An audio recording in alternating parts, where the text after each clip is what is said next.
मान्य हनुमान जी बेनीवाल।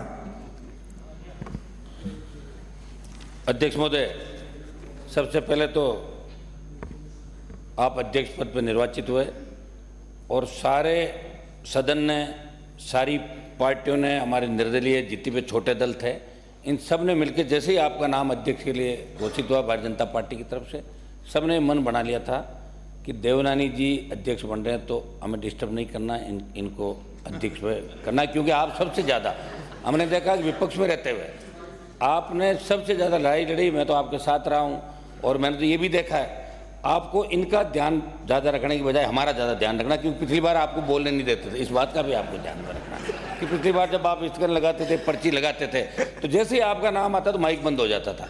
तो इस बात का तो आपको ध्यान रखना, लेकिन हमारा जो छोटे दल है निर्दलीय, इनका विशेष रूप से ध्यान रखना है।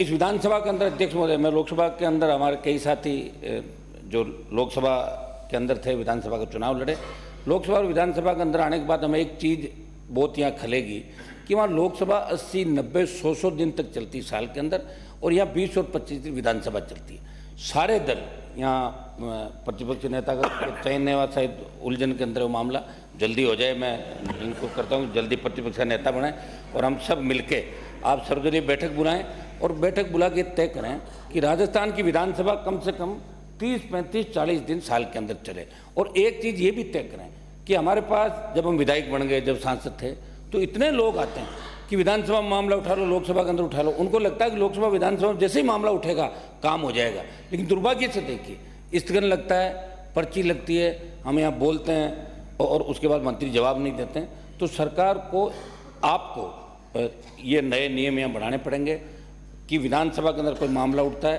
और दूसरा, जिस तरह लोकसभा 193 के तहत चर्चा होती है, यहाँ भी हम देख रहे हैं पानी, बिजली, विभिन्न विषयों पर कानून व्यवस्था भी चर्चा लगातार होती है।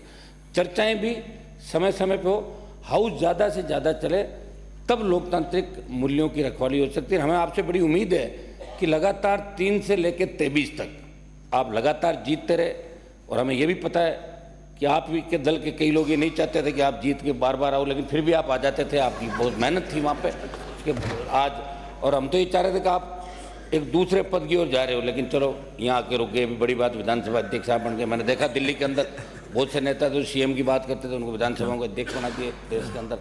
खैर, मैं इसमें नहीं जाना चाहूँगा। मैं यही, हम आपको यही आश्वस्त करते हैं कि हम आपका सहयोग करेंगे, और भारतीय जनता पार्टी जो सत्ता के अंदर आई है, जिन मुद्दों को लेकर आई है, मुख्यमंत्री जी भी बैठे हैं, दोनों डिप्टी सीएम बैठे हैं, आप लोग भी जिन मुद्दों को लेकर राजस्थान की जनता ने, जवान किसान आपको वोट दिया, और आपको जिन मुद्दों की वजह से विपक्ष में बिठाया, आप लोग मिलके उनकी भी चर्चा कराएंगे, और आप भी अपने घोषणा पत्र को हूबहू जो घोषणा पत्र लेके आए उसकी पालना कराएंगे। आप निर्देशित करते रहेंगे, और समय समय पे आप हाउस के अंदर कई ऐसे निर्णय भी देंगे जिसे लगे कि विधानसभा अध्यक्ष ने एक नई पहल राजस्थान की विधानसभा के अंदर की। बहुत बहुत बधाई आपको अध्यक्ष जी। धन्यवाद। माननीय डॉक्टर सुभाष गर्ग।